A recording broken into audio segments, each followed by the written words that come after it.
პირველებთან დეტალურად იხსენებს, როგორ განვითარდა მოვლენები მის საცხოვრებელ სახლში რამდენიმე დღის წინ. ქალი ეროვნული მოძრაობიდან პირველებს უყვება, რომ მას ფიზიკურად მისი მეზობელი ყოფით ნიადაგზე დაწყებული სიტყვიერი დაპირისპირების შემდეგ გაუსწორდა. Როგორც ცომაია ამბობს, მისი მეზობელი ყოველდღიურად უზიანებს იმ ელექტროტექნიკას, რომელიც საცხოვრებელი სახლის სადარბაზოში მისაღებში აქვს განლაგებული. ქალი განმარტავს, რომ ეს არის მისი კერძო საკუთრება, თუმცა ამბობს, რომ არაერთხელ მოხდა ამის გამო დაპირისპირება. ლეილა ცომაია ამბობს, რომ რამდენიმე დღის წინ ჰქონდა ასეთ ფაქტს ადგილი, რა დროსაც მისმა მეზობელმა მას დაზიანებები მიაყენა ხელის არეში, ასევე თავის არეში. განმარტავს, რომ მას სამედიცინო დოკუმენტებით დადგინდა, რომ თავის არეში დაბეჭდილობები აღენიშნება. ლეილა ცომაია ამბობს, რომ მის მეზობელს მაია ნოზაძეს მფარველობენ მაღალჩინოსნები. ქალი ამბობს, რომ ის არის აქტიური მხარდამჭერი ქართული ოცნების, სწორედ ამიტომ ლეილა ცომაია დაუსჯელობას სწორედ ამას უკავშირებს.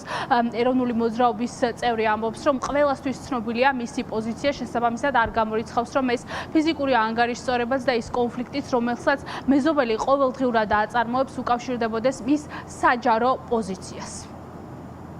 სისტემატურად მიზიანებს სარეც მანქანას, რომელიც ჩვენ საერთო სივრცეშია, მაგრამ ის სივრცე, ის ფართი არის ჩემი საკუთრება, ჩემი რეგისტრირებული საკუთრება. და ხელზე ეს დაზიანება მომაყენა, როცა მე შევესწარი ფაქტს, რომ მას მოყვანილი ყავდა ხელოსანი, რომ მოახსნეთ, დემონტაჟი მოეხდინა ჩემი სარეცხის მანქანა.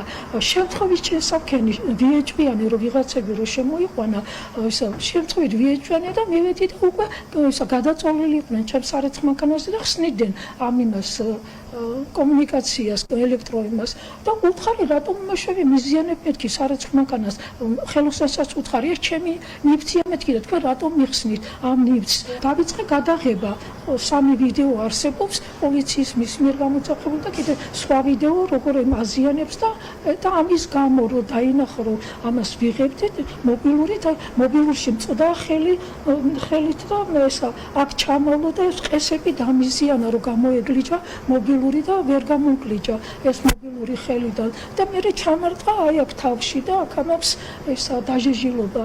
დაზიანებებზე მე ვიდეოში ვამბობ, რომ აი დაზიანების პერიოდში რა მომაყენა დაზიანება და პოლიციას რო უთხარი, ვითომ ვერ გაიგეს, არავით არ რეაგირებ ამაზე, არ მოუხდენიათ. და მე მეორე დღეს წავედი იმაში პოლიციაში, იმიტომ ცუდად ვიყავი ნერვიულობის გამო და წავედი მეორე დღეს და პოლიციაში დაიმალა პოლიციის უფროსი, ყველანი გაიფანტნენ იქ სამორიგოში, ვინც იყვნენ და დავრჩი მარტო.